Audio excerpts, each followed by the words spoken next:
Hello, everybody. Dr. F. Scott Field here, and I'd like to introduce you to our newest sponsor. The NPTE Final Frontier is the review course that I wish was around when I took the board exam. For those of you who know my story, it took me a handful of times to pass that exam, and quite frankly, I really wish I had an exam review course around, just like the NPTE Final Frontier. Check out their website, npteff.com, and use the code HET at checkout for 10% off to all of our listeners and fans. Hello, everybody, and welcome to another episode of the Healthcare Education Transformation Podcast. I'm your host, Dr. F. Scott Field, and I've got with us today an amazing guest, somebody who I work very closely with. She's on another campus of our university, Dr. Kaelee Brockway. Dr. Brockway, tell us a little bit about your educational journey and how it's led you to where you're at. Sure. Hi, Scott. So I have just always known that I've wanted to be a physical therapist. That hasn't changed in all of the years of undergrad or even all the way back to elementary school. I used to go with my dad to all of his PT appointments. He was one of those frequent flyers we hear about all the time. And I just thought it looked so cool. You know, there was all these colored bands and balls. And I was like, wow, I could never get bored in a place like this. So that was always my major. That was always my goal. Through undergrad, I cemented that pretty solidly with all of my time spent in the clinic to get my observation hours. I mean, who gets 60 hours, right? I had like 1,500 hours by the time I was done. And then in PT school, I really thought that I was going to go into pediatrics and be the next PT for the Green Bay Packers or something. But I had this really great rotation in home care, and it was my last clinical rotation. And I really learned everything there was to know about complex chronic disease management. And that's where everything came together for me. And I ended up working there after I was done. So our hospital system that we worked for had a heart and lung transplant program. And these patients were like end stage chronic disease. So this was really exciting for me. Like, why manage one disease when you can manage 6 all at the same time? So that's what I got really interested in. And I was so interested in it that they asked me to teach it. I became a heart and lung transplant educator for our home health program and our hospital system. And that's where I really fell in love with teaching. So I worked at that home health company for just under 7 years and loved every bit of it. But then we moved, and I knew that when we moved, I wanted to get into education full time. I loved being a hospital educator. It was my favorite thing to do. So I did all the things, applied for all the right jobs, and started my EDD degree. And now I'm here teaching with you. Yeah, it's funny the paths that we take to get into education and academia. Again, for those of you who've listened to this show for many, many seasons, thank you. I appreciate that. But you'll notice that early on in the seasons, I was not pro academia. I mean, that's why we kind of started the show, was both Brandon and myself had bumpy rides in our academic journeys, and we felt like it was a broken system that could be done better, but we were not the ones to answer the question of how. So we got the experts on here to talk about it. And one of the things that I did not have, I started as a master's program, right? And then I ended up with a transitional doctorate. So I did not have the opportunity to go into like full on simulation labs, like you and I now have at the University of St. Augustine. We did a lot of student-based training where our partners were the patients or our professors were the mock patients or whatever, but we didn't get that simulation that is currently available to a lot of universities across the country. And obviously part of it was technology that wasn't around then, right? But, when the dinosaurs were roaming the earth. But nowadays, students have some really cool opportunities to do some high-level simulation type stuff. And that's kind of what we're going to talk about today. Yeah. So if you wouldn't mind, educate our audience a little bit about where simulation kind of comes from in the DPT curriculum. Like, how has that become a thing and how are we kind of implementing that? Tell us all you can about that. Sure. So when I went to PT school, I was really lucky to have a great instructor in my cardiovascular and pulmonary course, who I still work with today. And he was really big into simulation. So he always said that, you have to be able to address these things the way that they present in real life. And the best way to do that is for us to simulate that real life experience for you. So, as the cardiopulm instructor, we had people simulated cardiac arrest in the middle of class, and we had to respond to it. And it was, a really energetic way to learn about things. Turns out he was also one of the hospital educators for this heart and lung transplant program. And we used certain methods of simulation in that education program as well. So some of the things you talked about were, like working with your partners in class. Well, that's still simulation. It's just a different kind of simulation, right? So that's what we worked on as part of this transplant program. But the overall concept of that is backward design, right? Like you're taking how that experience looks in real life and you're backward engineering it to be a teaching and learning experience for students who hopefully have learned the individual pieces of the puzzle. And now you're giving them the frame and saying, build the puzzle in the frame. So in my teaching of cardiovascular and pulmonary now, if I want to give my students some experience with an open heart surgery patient, I can't go around giving people open heart surgery, right? That wouldn't be very ethical of me. So I have to, break that task down. What are they going to need to know? Well, we need the anatomy of the heart vessels. We need auscultation of the heart and lungs to assess the function of those organs. We need some basic tests and measures to get that baseline patient function. And then we need to know some interventions to work best with that patient to help their recovery. And once I've taught them all the little pieces of the puzzle, I need to know that they can put it together. The most realistic way to do that would be great if we could have a real open heart surgery patient, but obviously for many ethical reasons, we can't do that. So we have to set it up in a simulation. And the more realistic I can make that simulation, the better it represents the skills I'm assessing. So that means having a simulated patient who may be laying in a hospital bed in a home-like environment, because I was always in home care, training the simulated patient to look and act like a real patient that just had open heart surgery, even getting the moulage, so putting their incisions on them and maybe some bleeding. And just for fun, I throw in a few wonky vitals responses and the students have to think a bit harder about what they need to do. So the more things that you include to make this like the real deal, that's the higher fidelity of the simulation. Yeah, I mean, so I teach patient care management too, which is a course that kind of talks about patient transfers and bed mobility and all that in acute care type settings with a lot of tubes and lines and hospital beds. And, we do a lot of these simulations, and it is like night and day when they use each other, when the students use each other as test dummies, if you will, right?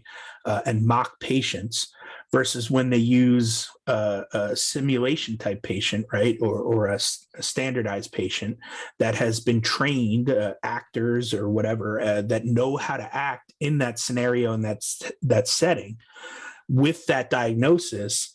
And they've got, like you said, the wonky vital signs, the tubes and lines, the incisions, everything's looking as real as possible.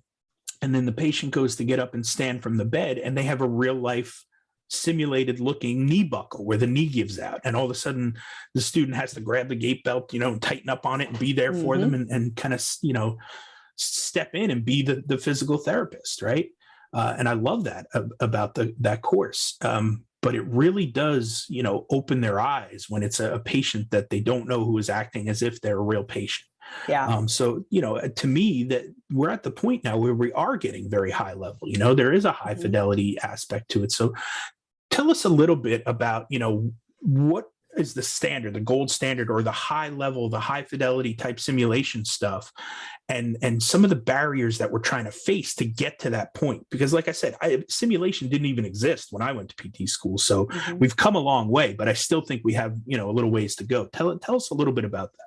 Yeah, definitely. So Scott, you and I are very lucky that we work for a university that really values this type of teaching, right? So we have a lot of funding, we have a lot of resources, and that unfortunately is part of what it takes. So we're going to talk about that a little bit. But high fidelity simulation in general is supposed to provide the highest degree of realism and interactivity. So what that typically means is that your students are going to need some prep time. They're going to need some training. They need skills building up to this. They may need some time to review a chart prior, just like you really would if you were seeing that patient in the hospital. specific for your patient care management 2 class. They need to know what medications they're on. So there's a lot of parts that go into prepping the student so that they are able to be as truthfully interactive with that person as possible. But it requires resources too, right? So if we think about that open heart surgery example that I was giving, you talked about the actors that are required. We have to hire actors, and actors are not cheap. So we have to hire actors, we have to paint them up, we have to dress them up, and then we have to train them. And we have to train them in a scenario that we wrote. So we have to write the scenario, we have to plan the time, we have all of these other pieces. The rest of the resources are also really expensive. So if you're going to do a high fidelity inpatient complex sim, that's what we call it when you're in that inpatient complex simulation suite, an ICU room or something of that nature, you need a hospital bed, few hundred to a few $1,000s, depending on how many gizmos and gadgets it's got. And you need other furniture in that room, because there's not just a hospital bed in a hospital room. And you need some medical supplies. You need maybe that heart monitor on the wall that you're controlling from the other room, and that's a few $1,000s. And you need your patient to know how to respond to all of those changes. So there's so much training involved, so much money involved. And the more stuff you add and the more students you have, the more money all of that is going to cost. And you can't just have one student do the simulation. How boring would that be? That's not any good. So you need IT services, you need AV services, you need AV equipment, microphones, so that all your other students can be active observers and still learn from that scenario. And let's not forget the most important part of all of these high fidelity sims. There are some things that actors cannot act, right? Like childbirth or true cardiac arrest, right? So there's a mannequin that you can get that can literally act out all of these things. And with that mannequin, you need someone to run the mannequin who knows how to use the mannequin. And if you want that to be really high fidelity, that mannequin's got to talk, bleed, and sweat. So now we're talking about $100,000 to get just the mannequin of a high fidelity scenario. So just based on cost, resources, space, and time for the instructor and the university, we're looking at a lot of barriers. Yeah, I think, realistically, when I look at it, like you said, we're very lucky to have the situations that we do. And I mean, the acute care simulation room that we use in the Austin campus has 8 hospital beds in it, right? And each one has a curtain, just like if you were sharing, a room with a roommate. It has a chair next to it, a bedside table, the oxygen tank, the suction tank, the screen for vital signs and all that. There's cameras and microphones there so we can record and rewatch and kind of debrief and all that. I mean, it's really, a well set up scenario, but not everybody has those resources and the funds to do all that stuff. And I've seen some pretty inventive ways to do it, where they're sharing sim labs with nursing or MD or whatever it may be. Universities find ways to make it work, but I do think that the simulation, if we can do as high fidelity as possible, you're not always going to get that $100,000 mannequin, right? But if we can make it as real as possible, I feel like it does help translate to better student learning and better outcomes, right? I mean, that's the whole reason behind this, is that, hey, we're trying to get you in real life settings as closely as possible without, having to find somebody to be a true cardiac arrest, right? We don't want to do that, obviously, like you said, right? So the more you compromise and the more you kind of, cut corners and don't get allocated some of those resources, right? It leads to like a little bit lower down the chain of like fidelity, if you will, for the simulation, right? And it kind of leads to maybe a lower fidelity situation, which again isn't the end of the world, but it is what it is. You deal with what you're given, right? You play with the cards you're dealt. So what are some of the things that you see then? What does it result in if we can't get those high level fidelity situations? What kind of things are we dealing with further down the line then? Yeah, definitely. So you asked the question, Scott. You said, is it all worth it? And that's exactly the question. Is it all worth it? And you mentioned debriefing, and there are so many things that go into the instructor time to prepare these types of really high fidelity scenarios. And you and I work at an institution where it's not just us. We have a teaching team and we all teach the same class, and we have simulations that are required, that we have to do as part of the class so that every campus is getting the same experience. And that can be a pretty high pressure situation, especially when you're like me and you're a fairly new instructor. How do I go about learning how to teach my class and giving the simulation that involves all of these resources and time and training? Well, I did figure out a way to do it, and I'll tell you how I did it. So I was actually the instructor for 2 classes in the same term with the same cohort of students, and the classes had intertwined concepts. So for you, Scott, it was patient care management and cardiopulm. Easy peasy there. So I took all of the faculty from both classes. It took 8 people to make these simulations happen. I added pieces to each simulation to make it relevant to both courses, and I combined all 4 hours of lab time for both courses in a single week so that the students had the opportunity to participate as much as possible. With the help of all 8 instructors and 4 hours of lab, we were able to successfully run these really great simulations 4 times each, and every student in the cohort got to participate because we used what's called a tag out method. So each student went in for 3 minutes, they did what they had to do, and then they tagged out the next group of students to go in and pick up exactly where they left off without any breaks in the care. So this worked really well. The students loved it. But I'm guessing that most people don't have 4 hours and 8 faculty to pull that off. And that wasn't even including our simulation center faculty, which took 3 more people because someone had to run the vitals machine behind the curtain while I was teaching. So you mentioned that the students love it. I mentioned that my students love it, right? And we think that this produces better learning, but turns out that as great as high fidelity simulation sounds, it actually doesn't help students learn better than lower fidelity simulation. And I know that's probably like a sin to say that, but it's actually true. And the research supports that. It is not better. So I'll tell you why. You asked me, what is low fidelity simulation? That's what these things result in when we take away the realism, right? We get less reality, but we might get some more interactivity, which is not necessarily bad. So low fidelity simulation, you already know, most of you probably already do some low fidelity simulation. It's anything where you're practicing patient care tasks with a classmate acting as the patient, or practicing locating your stethoscope on an anatomical model, or even clicking through a virtual simulation experience on a computer. These are all low fidelity options for simulation, and they can all look very different, but it basically just means that there's low resource utilization and little to no prep on the part of the student to participate well. So it's exactly the opposite of what we have for high fidelity. So based on those examples, I use a lot of low fidelity for role playing, for students teaching each other about the rule of 2s in heart failure management.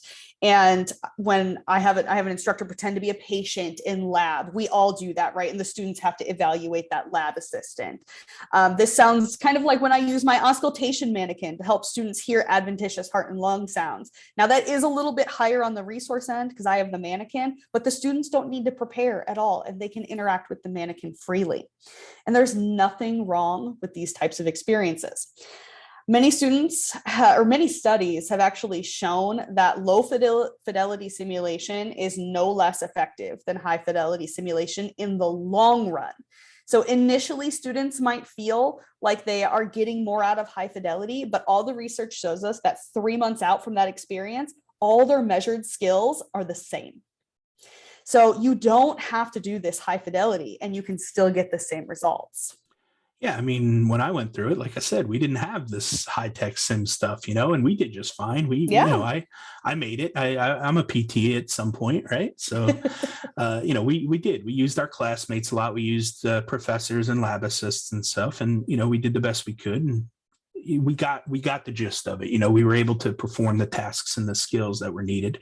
Mm-hmm. So again, I personally like the high fidelity stuff. I'm a fan of utilizing technology and things like that, especially when it gets to the point of getting ready for their first practical, if that's going to be in an acute care setting or a hospital type setting, I feel like it kind of eases the tension a little bit of stepping into a hospital, which may be for the first time for some of these students. Seeing a familiar bed, a hospital bed, the setup of the room, some of the things that are there can kind of be like, oh yeah, I remember seeing this in lab, so it's at least familiar to them and they're not walking into a completely foreign setting.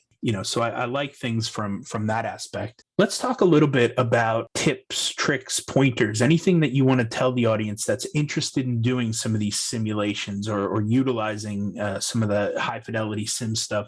What are some things that you could give them, some options that they should think about, and some things that you've learned over your semesters of doing high fidelity simulation? What are some of the things that could be helpful for them?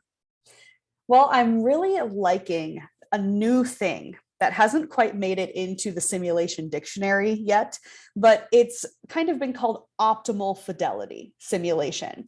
So we take the best of both worlds. Optimal fidelity basically means that all the necessary components of high fidelity are maintained, but low fidelity components are integrated where it makes the most sense. I've seen quite a few studies where one was at Turo. Actually, they built an entire simulation center for $500 and with only 360 square feet of space. They used a laptop, an iPad, and a webcam, and it worked beautifully. And the only flaw to optimal fidelity as it currently stands is that it doesn't use standardized patients because they're expensive and they take time and training, but there's a fix for that. So I think that it would still work really well if we used maybe faculty from other programs, students from other programs, people that are associated with our university. So they're not standardized patients, but they kind of know what they're going into. They don't have to be trained as much, and your students aren't familiar with them. That's really the key thing, is a standardized patient, whether they're a standardized patient actor or a standardized patient as part of your school, the students cannot be familiar with them or it will not work. So I think that there are ways to integrate standardized patients without having to pay actors to be standardized patients and still keep the low cost with good resource utilization and good interactivity without having to go above and beyond. And I mentioned tag out earlier, right? So getting more students involved will always help improve the interactivity of your simulation. So any way that you can either run the simulation more times, which takes more time, more resources, more people, or find a way to get more students involved in the one time you are doing it. If you can combine lab hours with another class, that's great. Something that we're looking at doing is doing an entire simulation day on our campus that does not sit inside of any course. Instead, you just run through a set of scenarios in different settings around the campus, and everybody gets to participate as either a practitioner or an active observer in all of those scenarios, and everybody gets a chance that day to have a turn. So these are things that I feel like have worked really well for us, especially being a newer campus. We have a lot of new faculty, and a lot of people just haven't had the technology that we have. I'm that person too. I'm a home care therapist. If it doesn't fit in my bag, it doesn't exist to me. So having all of the things that we have has been really great, and using them is fun, but there are plenty of other really effective ways to do this. And optimal fidelity doesn't have a lot of studies, not a lot of research behind it yet, but I'm hoping that it will hit the sweet spot of satisfying students and their self-efficacy needs, as well as producing quality learning outcomes.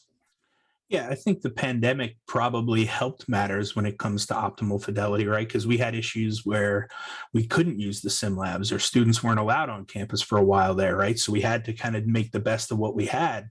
And, we found ways to adapt and make it work. And I think that as faculty and staff has helped people recognize to push on the things that make sense to push on and get that higher fidelity, but back off and use the, online versions or whatever you need to do for the lower fidelity. So I like the mix. I like the best of both worlds for sure.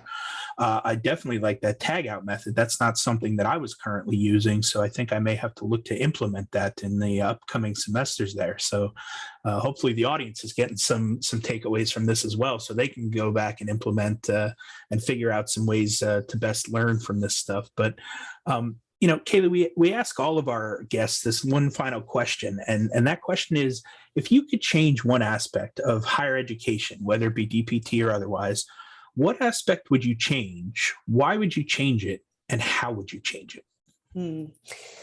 So, like I said, I'm a home care therapist. I keep it simple, and I don't have a lot of stuff to rely on. All I have is myself and what I can fit in a bag. So I really think that it's important that we go back to the basics of what we know. And I tell my students that all the time, whenever they have questions, go back to the basics of what you know, even if it's as far back as go to the anatomy and what does the anatomy tell you?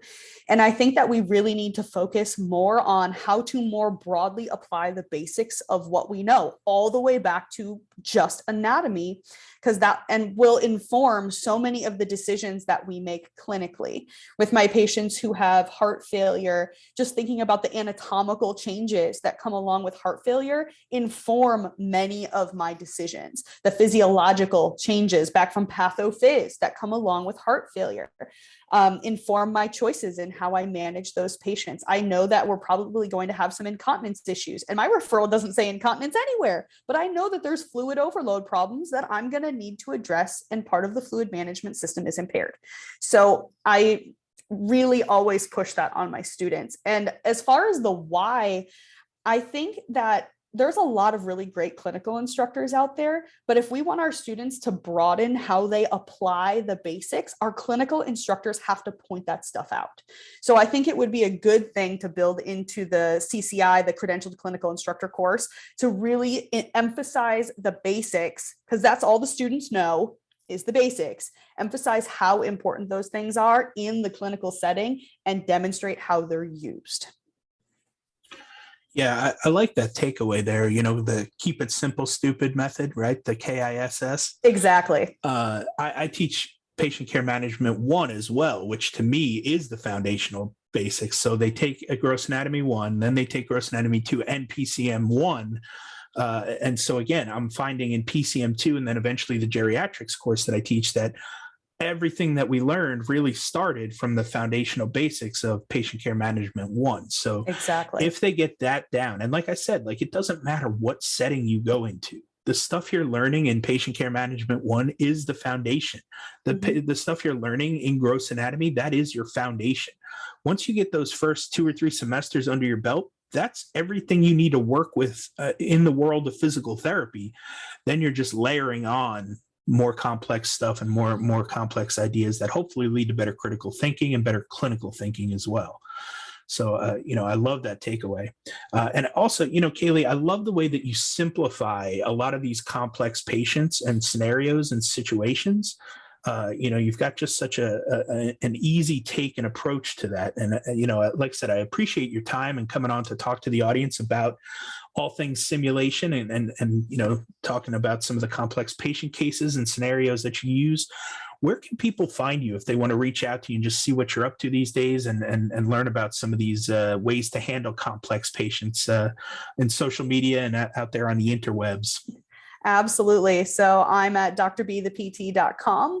That is my blog and website, and I will teach you all of the things that come along with managing complex patients there. And my handle is the same on Twitter. So Dr. B, the PT. It's the same on Instagram. It's the same on Facebook. So you can find me at all of those places. Awesome. And we'll put all the links to that in the show notes so people can reach out to you very easily. Kaelee, thanks so much for coming on. We appreciate your time and expertise. Thanks, Scott.